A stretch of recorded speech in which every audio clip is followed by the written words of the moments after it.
আপনাদের সামনে থাকতে পারি নাই বা আপনাদের কাছে থাকতে পারি নাই, এটার ব্যথা আমার ভিতরে আছে।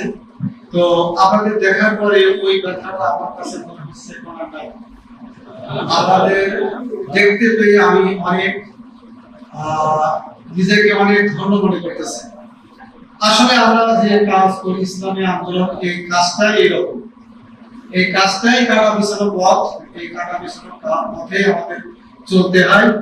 তো আমরা সন্ত্রাসীরা যে আক্রমণ আমাদের করেছে, যা আমাকে হত্যার করতে চেষ্টা করছে, আসলে আল্লাহ না চাইলে কারণে হত্যা কেউ করতে সেটা প্রমাণ আমি বাস্তব নিজেই।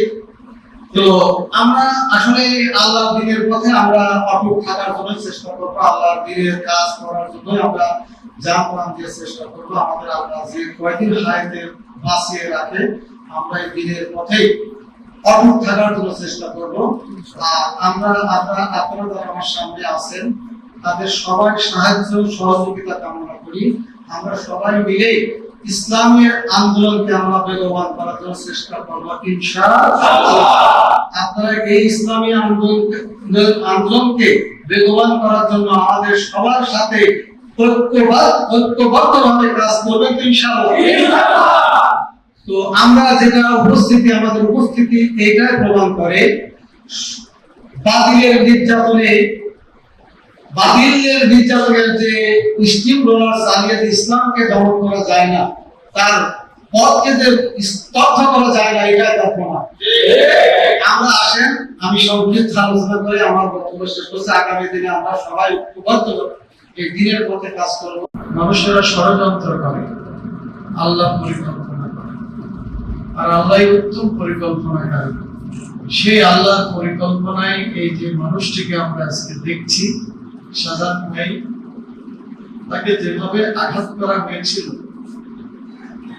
সেই আঘাতে একজন মানুষ বেঁচে থাকার কথা না। তাকে হাসপাতালে নিয়ে যাওয়া হয়েছিল, হাসপাতাল কর্তৃপক্ষ বলেছিল ভর্তি করা সম্ভব না, কারণ এটা হাসপাতালের টুর্নামেন্ট, রোগী মারা যায়।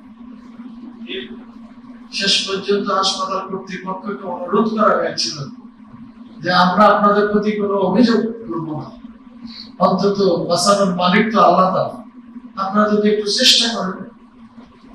তারপরে হাসপাতাল কর্তৃপক্ষ তাদের অনুরোধে তাকে ভর্তি করেছিল, তার সেবা দিয়েছিল, চিকিৎসা দিয়েছিল।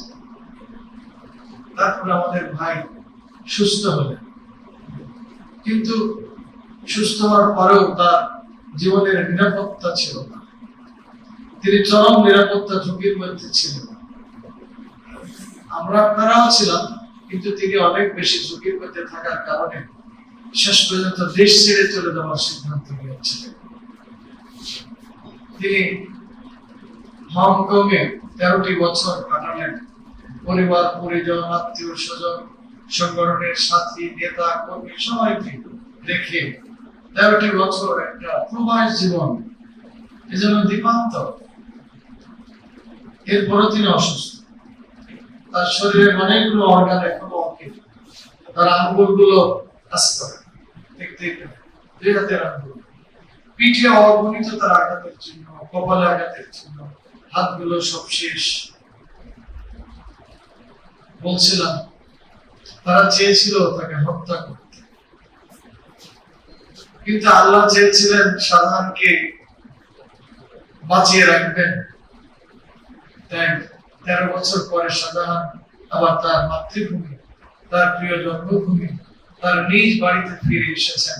হায়াতে জিন্দেগি রেখেছেন বলে আজকে আমরা তাকে আমাদের মাঝে ফিরে পেয়েছি। কিন্তু কোনোভাবে তার যে অবস্থা, যেভাবে তার উপরে আঘাত করা হয়েছিল, বেঁচে থাকার কথা নয়। আল্লাহর কাছে লাখো লাখো কোটি শুকরিয়া। আল্লাহ তাআলা আমাদের প্রিয় ভাইটাকে বাঁচিয়ে রেখেছেন, বেঁচে রেখেছেন এবং আমাদের মাঝে ফিরে আসার তৌফিক দান করেছেন। আলহামদুলিল্লাহ।